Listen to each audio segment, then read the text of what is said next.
Les deux plus grands fabricants de puces au monde se dirigent vers une guerre totale.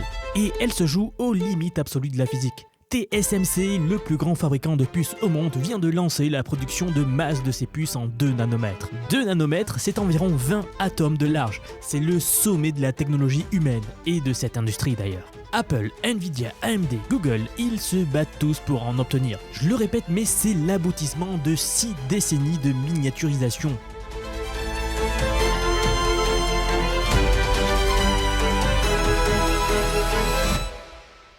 Bonjour tout le monde. Alors, il est vrai que vu de l'extérieur, ça ressemble à un progrès incroyable. Mais vous savez, beaucoup d'ingénieurs en conception de puces, donc qui travaillent activement dans ce domaine, disent le contraire. Ils disent qu'en réalité, les chiffres sont terrifiants. Vous savez, pendant 50 ans, la règle était simple. On réduisait la taille de nos transistors et puis les ordinateurs allaient 2 fois plus vite. En sachant cela, pas besoin de stratégie, n'est-ce pas? La physique faisait son travail. Cette règle, c'est ce qu'on appelle la loi de Moore. C'est cette règle empirique qui a prédit le temps nécessaire pour passer des ordinateurs de la taille d'une pièce entière à la taille d'un smartphone aujourd'hui, puis ensuite bien sûr l'IA. Sauf que nous sommes mi-2026 et cette règle-là, elle est en train de mourir. Les premiers signaux sont là d'ailleurs, c'est une véritable première. En quelques jours, nous avons eu 3 annonces majeures dans le domaine. Huawei, IBM et OpenAI s'attaquent tous à TSMC, le géant qu'ils veulent faire couler. 3 des plus gros acteurs qui n'ont rien en commun, sauf un même constat. L'ère du transistor que l'on rétrécit est en train de mourir. C'est ce que l'on va voir aujourd'hui. TSMC à chaud. Je vous rappelle rapidement que si vous aimez la chaîne, n'oubliez pas de vous abonner, ça soutiendra beaucoup mon travail. Et sachez aussi que l'on a une newsletter gratuite où vous recevez tous les jours toutes les infos à ne pas louper. Tous les liens sont en description. Alors, vous ne le savez peut-être pas, mais au milieu de ce champ de bataille, il y a Huawei. Huawei a un problème que personne d'autre n'a dans l'industrie. Ils n'ont pas le droit d'acheter les machines EUV d'ASML. Ce sont ces merveilles d'ingénierie néerlandaise, des machines monstres de précision optique, qui coûtent plusieurs centaines de millions d'euros pièce. C'est grâce à elles que TSMC grave les transistors les plus fins de la planète. Sans elles, donc par les méthodes classiques, vous ne descendez pas au-dessous des 7 nanomètres de gravure de puce. Et donc, suite aux sanctions américaines, Huawei n'y a tout simplement pas accès. Ce qui, bien sûr, vous vous en doutez, n'a pas empêché leurs ingénieurs chinois de bricoler. Avec leurs machines plus anciennes, Huawei et son fondeur SMIC ont quand même réussi à pousser jusqu'à l'équivalent du 5 nanomètres, en multipliant les étapes de gravure. Là où TSMC imprime un motif en une seule passe, SMIC va le découper en 3, 4 et parfois 5 passes successives, à chaque fois en gravant un petit bout du motif final bien sûr. Bon, c'est malin, mais chaque passe supplémentaire ajoute des défauts, du coût et de la complexité. À un moment, vous touchez le plafond forcément. Et justement, ils l'ont touché. C'est donc précisément le dos au mur qu'ils ont fini par se poser la question suivante. Ils se sont dit, est-ce que rétrécir le transistor est vraiment le bon levier au final? Ils ont réfléchi et leur réponse a été non. Quand on regarde les chiffres, c'est d'ailleurs assez difficile de leur donner tort. Plus de 80% de l'énergie consommée par une puce moderne ne sert pas à calculer. Elle sert à déplacer de l'information d'un point à un autre à l'intérieur de la puce même. Votre processeur d'ordinateur ou de votre téléphone, si vous regardez la vidéo sur smartphone, ne pense pas vraiment, entre guillemets. Il fait en fait la navette, en quelque sorte. Si vous n'êtes pas du domaine ou que vous ne comprenez pas trop, il y a une métaphore qu'on utilise beaucoup dans ce domaine, et il faut que vous imaginiez une puce de calcul comme une ville. Les transistors, ce sont les bâtiments, ceux qui font le travail donc. Et les microfils métalliques qui connectent les bâtiments, ce sont des routes. Une puce moderne en a plus de 20 couches empilées les unes sur les autres. Le problème, c'est que chaque signal qui circule dans ces fils rencontre 2 freins. La première, c'est la résistance du métal lui-même, bien sûr, qui va ralentir le signal. Puis la deuxième, c'est ce qu'on appelle la capacité parasite, une sorte de mini-batterie invisible le long du fil. Il doit se charger puis se décharger à chaque passage d'information. Donc, plus le trajet est long et plus ces 2 effets se cumulent. En ingénierie des puces, ça porte un nom, on appelle ça le délai RC. C'est aujourd'hui le vrai facteur limitant des puces modernes, bien plus que la taille du transistor lui-même. Pour vous donner une idée concrète, prenez une carte graphique, donc un GPU Nvidia récent par exemple. C'est environ 340 milliards de transistors qui sont étalés sur 2 morceaux de silicium plat. L'information circule latéralement, parfois sur plusieurs centimètres, et chaque millimètre de trajet d'information consomme du temps et de l'énergie. C'est la raison pour laquelle les fréquences d'horloge des processeurs stagnent depuis des années. Pas parce que le transistor est trop gros, mais parce que le chemin entre 2 transistors est trop long. Une fois que vous avez compris ça, la solution qui se dessine est complètement différente de tout ce que l'industrie a fait pendant 60 ans.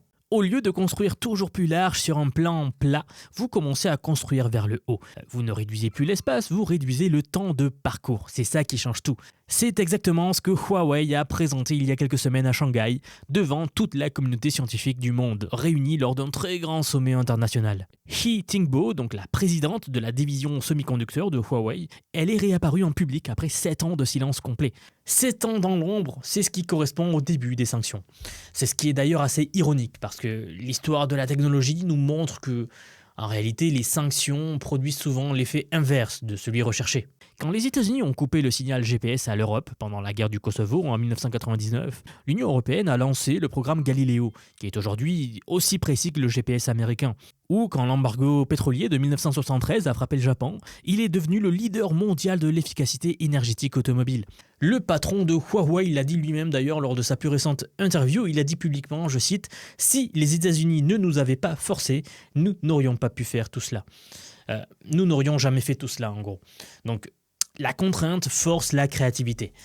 Elle l'a toujours fait en réalité. Ce qui s'est passé à Shanghai en est peut-être la meilleure illustration à ce jour. Parce que He Tingbo, elle est revenue sur scène avec 2 idées pour la direction que va prendre Huawei. D'abord, un nouveau principe directeur, ce qu'ils appellent le Tau Scaling Law. Donc, au lieu de mesurer le progrès par la taille du transistor, toujours plus petit, on va le mesurer maintenant par le temps que met un signal à traverser tout le système. Pour ça, ils ont créé une nouvelle architecture qui met ce principe en pratique, qui se nomme le Logic Folding. Le concept derrière est assez radical d'ailleurs. Vous prenez un circuit qui s'étale normalement à plat sur le silicium, puis vous le pliez en 2, comme une feuille de papier. Puis vous empilez les couches comme ça de logique les unes sur les autres. Des parties du processeur qui étaient séparées par des millimètres de distance horizontale se retrouvent à quelques microns de distance verticale. Vous voyez, le trajet du signal s'effondre et donc le délai RC avec. Huawei annonce comme ça 55% de densité supplémentaire sur les puces, 41% d'efficacité énergétique en plus, le tout sans changer de nœud de fabrication, sans avoir besoin de machines plus avancées que celles dont on dispose déjà. Le prochain processeur, Kirin, celui qui arrivera cet automne dans les smartphones Huawei, sera le premier processeur commercial à utiliser cette nouvelle technologie-là. Il atteindrait 238 millions de transistors par millimètre carré, ce qui le placerait au niveau du 3 nanomètres première génération de TSMC. Sans une seule machine EUV dans la chaîne de fabrication. Alors, sur le papier, c'est spectaculaire. Sauf que sur le papier, vous le savez, beaucoup de choses sont souvent spectaculaires. Pour que le pliage fonctionne réellement, les 2 couches doivent communiquer en permanence, ils doivent toucher des milliards de fois par seconde. Si la connexion entre les couches n'est pas assez rapide, pas assez dense, vous n'avez rien plié du tout. Vous avez juste déplacé le goulot d'étranglement d'un plan horizontal à un plan vertical. Pour éviter ça, il faut créer des millions de micro-connexions entre les 2 couches. Ce sont des minuscules ponts en cuivre qui relient le dessus et le dessous. Plus ces ponts sont serrés les uns contre les autres et plus les couches communiquent vite. L'espace entre ces ponts, c'est ce qu'on appelle le pitch de bonding. Aujourd'hui, le meilleur de l'industrie, chez TSMC, c'est environ 9 microns d'espacement. Huawei vise 1,5 micron. 6 fois plus serré que ce que n'importe qui sait faire actuellement. Ça donne le vertige, ou du scepticisme, ou les deux. Ça dépend de votre tempérament en réalité. Mais tout de même, admettons qu'ils résolvent la connexion. Eh bien, un second problème les attend, à savoir la chaleur. Empiler de la mémoire sur un processeur, ça se fait déjà. AMD le fait très bien avec son 3D V-Cache. C'est une technologie qui leur est propre. Mais la mémoire, elle est relativement passive. La logique, par contre, elle commute des milliards de fois par seconde. C'est ça qui fait chauffer énormément. C'est pas pour rien que les dernières cartes graphiques font quasiment la taille de votre PC, alors que la puce elle-même, quand vous décomposez le GPU, elle est toute petite, elle est comme ça. C'est tout le système de refroidissement qu'il y a autour qui provoque ça. Quand vous empilez 2 couches de logique actives l'une sur l'autre, toute cette chaleur se concentre dans un volume beaucoup plus petit. Le premier produit visé par Huawei, ce n'est pas un serveur de data center qu'on peut arroser de refroidissement liquide, c'est un smartphone. Donc un produit fin, compact, qui tient dans votre main. Si la puce ne peut pas évacuer sa chaleur, elle ne tient pas ses performances. Tout le roadmap, tout ce qu'a prévu Huawei repose sur la résolution de ce problème thermique-là. Mais vous savez, en réalité, ce qui rend cette histoire encore plus fascinante, et la raison pour laquelle je vous en parle, c'est qu'elle ne concerne pas que Huawei, et c'est pour ça que les ingénieurs y croient de plus en plus. 5 jours après la présentation de Shanghai, de l'autre côté du Pacifique, IBM a dévoilé un prototype de puce qui franchit pour la première fois la barre symbolique du nanomètre. IBM, on les associe au costume cravate des années 90, au Watson d'il y a 10 ans, qui n'a pas vraiment convaincu. Mais sachez que dans le monde des semi-conducteurs, IBM c'est autre chose. La DRAM, c'est eux. Le disque dur, c'est eux. La technologie nanosheet que TSMC utilise aujourd'hui pour ses puces 2 nanomètres, c'est IBM qui l'a inventé en 2017. Intel l'utilise aussi d'ailleurs. Ils ne fabriquent plus de puces, certes, ils ne vendent plus de PC, mais leur laboratoire dans l'état de New York, reste l'un des centres de R&D de semi-conducteurs les plus avancés au monde. Tout le monde a besoin d'eux. Donc, quand IBM publie un résultat, l'industrie entière écoute. On fait pas semblant. Ce résultat-là ne fait pas exception.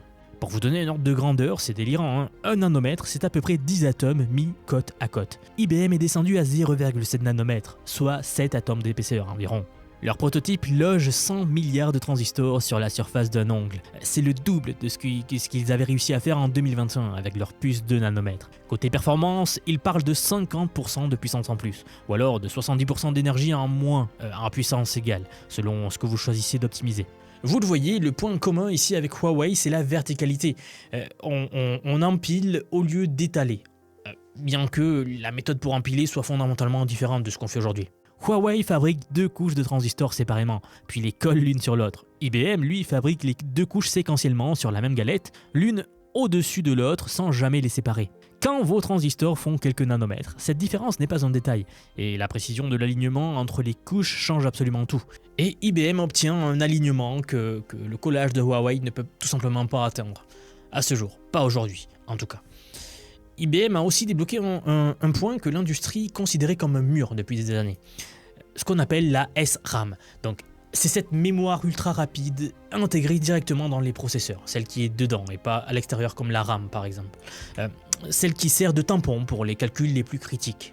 Depuis le passage aux 3 nanomètres chez TSMC, la SRAM ne rétrécissait quasiment plus. Il prenait une part croissante de la surface des puces sans que personne ne puisse y faire grand chose. Avec cette nouvelle technologie, donc NanoStack, IBM récupère 40% de densité SRAM d'un coup. Pour les puces IA qui sont extrêmement gourmandes en mémoire rapide, c'est un levier considérable.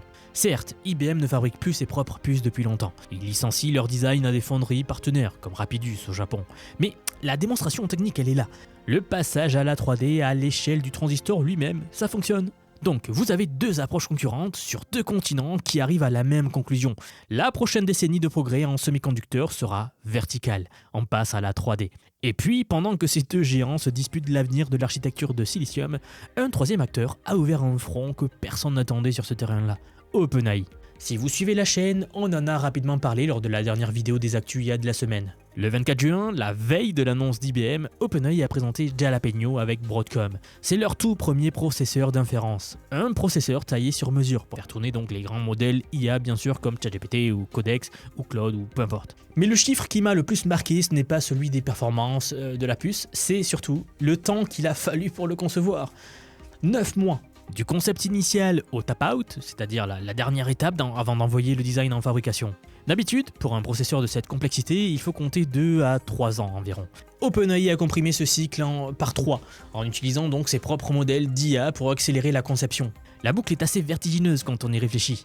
L'IA conçoit le matériel qui fera tourner la prochaine génération d'IA, qui elle-même concevra le matériel suivant encore plus vite. OpenAI qui comprime le temps de design, comme Huawei qui comprime le temps de propagation du signal, ce sont 2 domaines différents mais avec un même principe de fond, que le prochain levier du progrès ce n'est plus l'espace mais plutôt le temps. Côté chiffres, Jalapeno vise une réduction de 50% du coût d'inférence par rapport au GPU Nvidia actuel. Le prototype a déjà été livré, les premiers déploiements sont prévus fin 2026, avec une montée en puissance en 2027, puis ensuite en 2028. Concevoir des puces grâce à l'IA, c'est en train de devenir une industrie à part entière.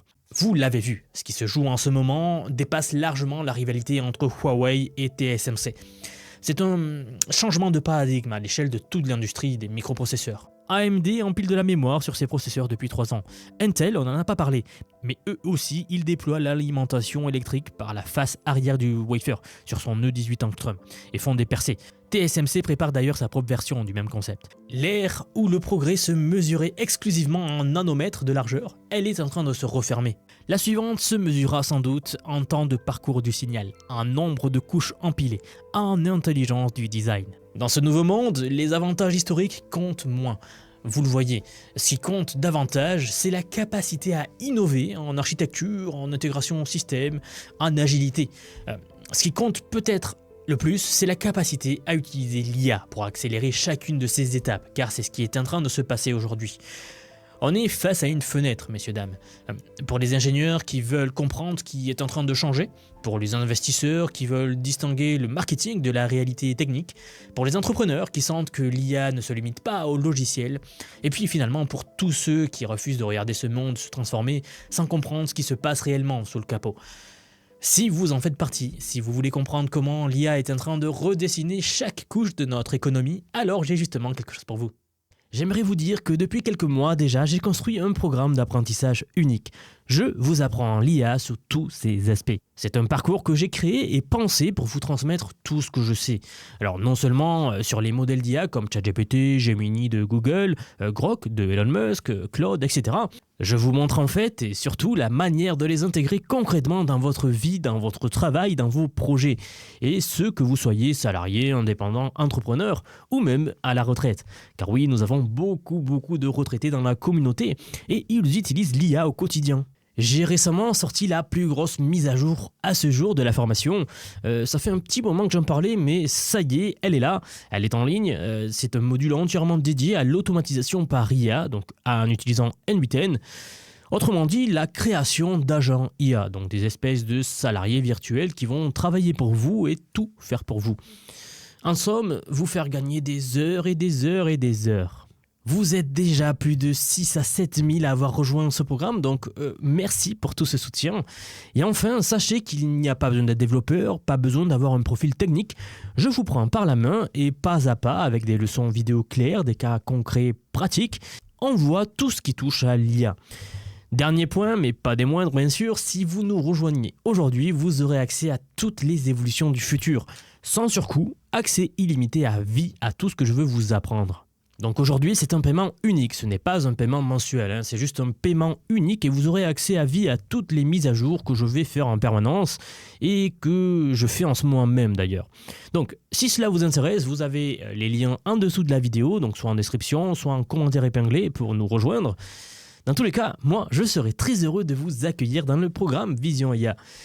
Si vous êtes encore là, merci d'avoir regardé cette vidéo jusqu'au bout et je vous dis à très vite pour la prochaine vidéo. À bientôt.